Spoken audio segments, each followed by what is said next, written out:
Next question is discuss the nature of bonding in the following coordination entities on the basis of valence bond theory। तो अब हम valence bond theory लगाएंगे इन सारे complexes के ऊपर। सबसे पहले है FeCN6 4 नेगेटिव। सबसे पहले आप लोग क्या करोगे, इसके अंदर आयरन की ऑक्सीडेशन स्टेट निकालोगे, that will come out to be +2। ठीक है, +2 आ गया, मतलब ये कौन सा सिस्टम हुआ, 3d6। Electronic configuration is 3d6 system होता है। तो आपने ऑर्बिटल्स इसकी बना लिए इस तरीके से। ठीक है, अब साइनाइड क्या है बच्चे, cyanide is a very strong field ligand. Strong field ligand होने की वजह से वो क्या कर देगा, इसकी पेयरिंग। तो ये 6 के 6 क्या हो जाएंगे, पेयर हो जाएंगे टू गिव दिस 3। ठीक है, यहाँ पर अब क्या हो गया, ये 3 आ गए। ठीक है, तो 3 ऑर्बिटल्स में चले जाएंगे ये वाले 6 इलेक्ट्रॉन्स, क्योंकि इनकी क्या हो चुकी है अभी, पेयरिंग, क्योंकि इनकी पेयरिंग हो गई है। तो अब इट कॉजेज पेयरिंग। अब जो साइनाइड के 6 आएंगे आपके इलेक्ट्रॉन पेयर्स, वो फिर कहाँ पे जाएंगे, 2d में, फिर 4s के, और फिर 4p में। तो हाइब्रिडाइजेशन क्या बन जाएगी जी, d,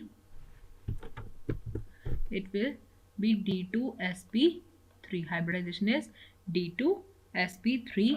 तो और क्या हो गया, ये कम्प्लेक्स कौन सा हुआ है जी, कोऑर्डिनेशन नंबर है 6, तो ऑक्टाहेड्रल। ठीक है, अनपेड इलेक्ट्रॉन नहीं है। ठीक है, there is no unpaired electron, therefore the complex is diamagnetic. Complex क्या हो गया जी, डायमैग्नेटिक। आगे चलिए, अब नेक्स्ट इज FeF6 3 नेगेटिव। अब इस केस में आप सबसे पहले आयरन की ऑक्सीडेशन स्टेट निकालेंगे। आयरन की ऑक्सीडेशन स्टेट इस केस में आ जाएगी बच्चा +3। मतलब ये कौन सा सिस्टम हो गया, 3d5 सिस्टम। ठीक है ना, +3 ऑक्सीडेशन स्टेट में इलेक्ट्रॉनिक कन्फिग्रेशन इसकी क्या होती है, 4s0 3d5। तो ये मैंने Fe3 पॉजिटिव के ऑर्बिटल्स बना लिए। अब क्या हुआ, F6 आएगा। ठीक है, F6 क्या है, fluorine. Fluorine is a weak field ligand, this is a weak field ligand है ये। तो वीक फील्ड लिगेंड होने की वजह से क्या होगा, it will not cause pairing, won't pair the electrons, कोई पेयरिंग नहीं होगी। तो जो इलेक्ट्रॉन्स आ रहे हैं वो नेक्स्ट मतलब 4d के ऑर्बिटल्स में चले जाएंगे। तो 1 2 3 4 5 6 यहाँ पर। तो हाइब्रिडाइजेशन क्या हुई आपकी, sp3d2, sp3d2। ठीक है, तो इसके बाद ये हो गया, हाँ ऑक्टाहेड्रल ही बनेगा ये, क्योंकि 6 है कोऑर्डिनेशन नंबर। ठीक है, हाइब्रिडाइजेशन में। लेकिन इस केस में देखिए, there are 5 unpaired electrons, there are 5 unpaired electrons. तो इस वजह से due to the unpaired electrons the complex is what, paramagnetic. Unpaired electrons की वजह से कम्प्लेक्स क्या हो गया जी, पैरामैग्नेटिक। आगे चलिए, अभी नेक्स्ट इज कोबाल्ट के साथ है ऑक्सिलेट आयन। अब इस केस में हम ऑक्सीडेशन स्टेट निकालेंगे कोबाल्ट की, तो it will come out to be +3 and that means ये कौन सा सिस्टम हो गया कोबाल्ट +3 वाला, it is again 3d6 system. 3d6 system है ये। ठीक है, तो अभी क्या होगा, इस केस में 3d6 सिस्टम है। तो अब जब वो आपको अप्रोच करेगा कोबाल्ट, ठीक है, तो कोबाल्ट को जब लिगेंड्स अप्रोच करेंगे तो क्या होगा, इस केस में पेयरिंग हो जाएगी, क्योंकि ये क्या है, एक स्ट्रॉन्ग फील्ड लिगेंड है। ये क्या है, एक स्ट्रॉन्ग फील्ड लिगेंड है। तो मैं यहाँ पे बना के दिखा देती हूँ।